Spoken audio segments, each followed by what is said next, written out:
Hello, I'm Allie, and today we're in my office because I have a new house guest I wanted to show you. This is Larry. He's a baby pigeon and he's almost 2 weeks old, and I thought I'd show you how I feed him. So this is the feed that I use.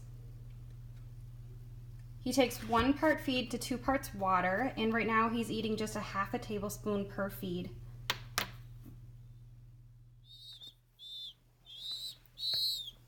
This is his food all mixed up and ready to go.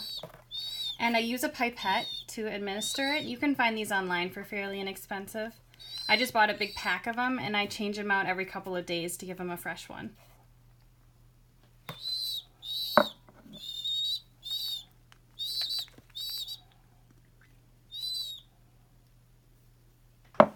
So his feeding schedule right now is 4 times a day. I feed him at 6 a.m., noon, 6 p.m., and then again at 10 o'clock. And he can go all the way from 10 to 6 in the morning without needing to be fed again. And you can see his crop is fairly empty, so that means it's time for him to feed again. All right. Ready, buddy? So if you're using a pipette like me, I prefer a pipette over a syringe because the tip on this is a little longer, so I can get it into his crop further and I know I'm getting it into the right spot. Pigeons are a little tricky to feed just because you have to be extra careful not to get the feed into their lungs, because they don't feed like other baby birds do. All right, here we go.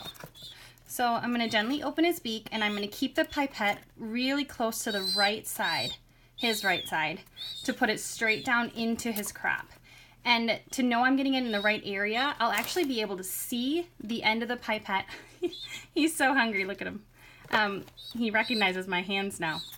You're actually going to be able to see the tip of the pipette go into this bit of skin right here in his neck. So I'm going to try to make that as clear as possible, but I am going to kind of hurry as I feed him because I don't want him with this tube down his throat very long. All right, so into the beak, tight to the right, down, there. Okay. And we're just going to keep going until this bowl is empty, which is about 4 times. Actually, the pipette has measurements on it too. So if I do this 4 times, he's getting about 10 ml per feeding. In, tight to the right. There we go.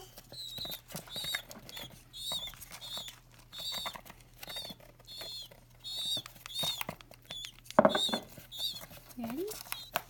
In, tight to the right. Okay.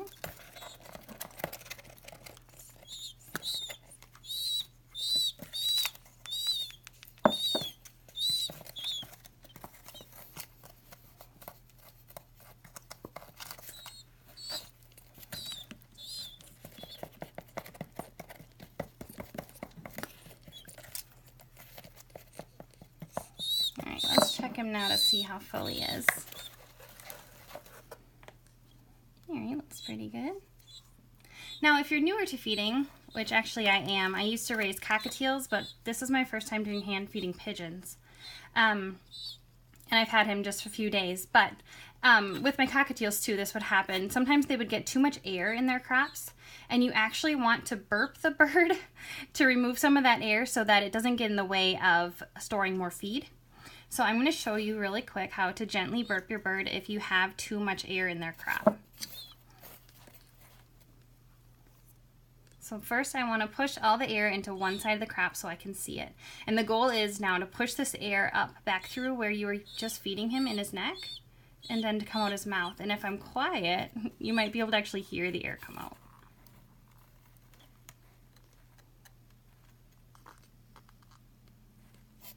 There it was. It doesn't bug him at all. And he's actually going to be a lot happier and healthier if I keep the air in his crop to a minimum. There. We're all done.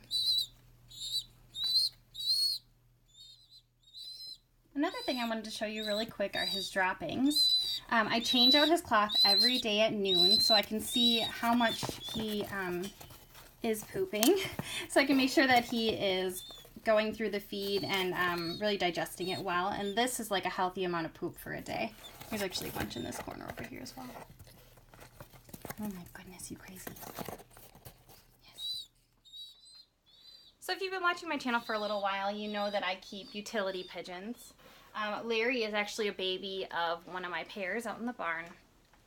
I have a big cage loft out there.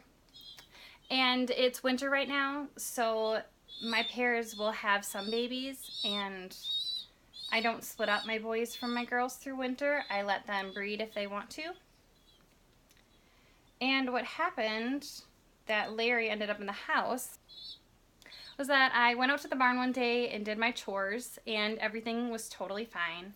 And 2 hours later, I went back out and found him, well, I thought he was dead. Being winter, sometimes if it gets warm, my pigeons will feel the need to breed. And then if it gets colder again, they might give up on the eggs or even abandon the babies. I've lost a couple babies this winter to the parents' neglect.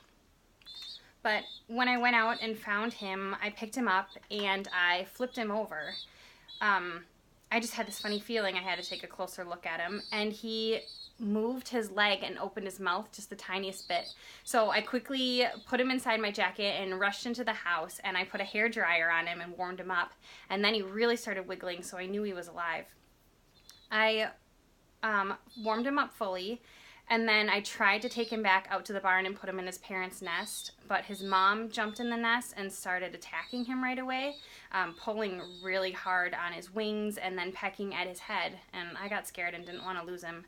So I brought him in the house, and now he is just our little house guest for a while. He'll probably have to be 8 to 10 weeks old before I put him outside again.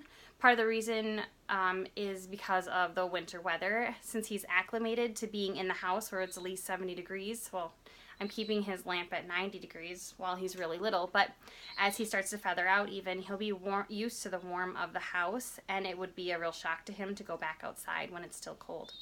So he'll just be our little house guest for a while, and he will eventually go outside to be with the rest of them.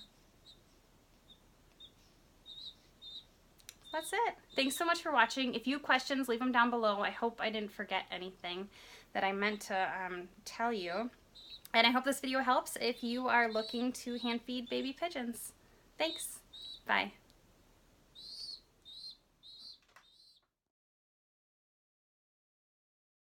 Mommy! Bird? What? What does the bird say?